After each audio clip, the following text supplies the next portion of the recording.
بعض مورخین نے، اگرچہ یہ روایات صحیح نہیں ہیں، لیکن بعض مورخین نے یہ لکھا ہے کہ کسی زمانے میں 500 عیسوی یا 500 عیسوی میں یمن کے ایک بادشاہ تبا کا مدینے سے گزر ہوا، جس کے ساتھ بڑے بڑے یہودی علماء تھے۔ جب کھجوروں کی جھرمٹ سے بادشاہ اپنے لاؤ لشکر کے ساتھ گزرنے لگا تو یہودی علماء نے کہا کہ ایک آخری نبی آئیں گے، یہ شہر ان کا مسکن ہوگا۔ ہم چاہتے ہیں کہ اس شہر میں اپنا مسکن، اپنے گھر بنائیں تاکہ ہمیں اس نبی کی زیارت نصیب ہو جائے۔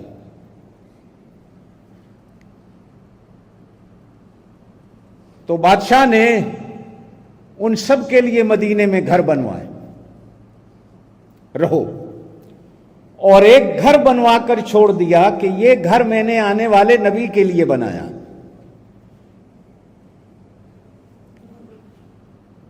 اور ان علماء میں سے کسی بڑے عالم کو ایک خط لکھ کے دیا نبی پاک صلی اللہ علیہ وسلم کے نام کہ میں غیبانہ طور پر آپ پر ایمان لاتا ہوں، اور یہ گھر میں آپ کے لیے بنا کے جا رہا ہوں تاکہ آپ اس گھر میں میرے مہمان رہیں اور یہ گھر آپ کے حوالے ہو۔ اور جس بندے کے ہاتھ میں وہ خط آیا، حضرت ابو ایوب انصاری رضی اللہ تعالیٰ عنہ اس کی فیملی سے تعلق رکھتے تھے، لوگ آتے رہے، مرتے رہے، جاتے رہے، تو آخری بندہ جو اس خاندان کا آیا اس نے حضرت ابو ایوب انصاری کے حوالے وہ خط کیا کہ شاید اب کبھی وہ نبی آ جائے۔ بعض علماء نے لکھا کہ وہ مکان حضرت ابو ایوب انصاری کا نہیں تھا بلکہ حضور کے لیے ہی بنایا گیا تھا، تو حضور اپنے ہی گھر میں اترے۔ لیکن اکثر علماء کا کہنا ہے کہ نہیں، یہ خوش قسمتی تھی حضرت ابو ایوب انصاری کی کہ مدینہ پاک کا سب سے غریب صحابی،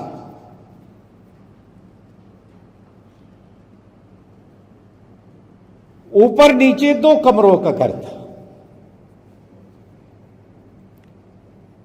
وہ گھر بھی ایسا تھا جیسے ہانگ کانگ میں ہمارے گھر ہیں،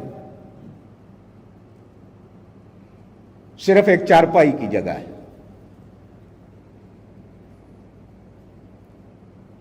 نبی پاک صلی اللہ علیہ وسلم نے حضرت ابو ایوب انصاری سے کہا کہ ہم اپنا ڈیرا بسیرا نچلے والے کمرے میں لگاتے ہیں۔ حضرت ابو ایوب انصاری نے کہا یا رسول اللہ، زور سے کہہ دیں صلی اللہ علیہ وسلم، ادب و احترام کا تقاضا ہے، میری محبت کا تقاضا ہے کہ آپ اوپر تشریف رکھیں، کہیں ایسا نہ ہو کہ میں آپ سے اوپر ہو جاؤں اور میری بے ادبی ہو جائے اور میں بے ادبی کر بیٹھوں۔ نبی پاک صلی اللہ علیہ وسلم نے فرمایا ملنے والے آئیں گے، وفود آئیں گے، لوگ آئیں گے تو تکلیف ہوگی میرے اوپر رہنے سے، میں نیچے ہی رہ جاؤں تو اچھا ہے۔ چنانچہ حضرت ابو ایوب انصاری اور ان کی بیوی، یہ 2 بندے تھے، گھر میں آل اولاد تھی کوئی نہیں، یہ اوپر والے کمرے میں شفٹ ہو گئے اور نیچے جناب نبی کریم علیہ السلام کو جگہ دے دی گئی۔ کھانا حضرت ابو ایوب انصاری کے گھر سے بھی آتا تھا اور بعض اور انصار صحابہ کے گھروں سے بھی آتا تھا۔ ایک مشہور صحابی ہیں انصاری حضرت اسد بن زرارہ رضی اللہ تعالیٰ عنہ،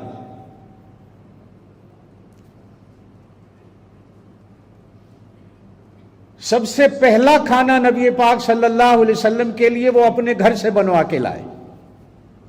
اور ان کی ماں نے دودھ کے اندر شہد ڈال کر روٹی چور کے دی،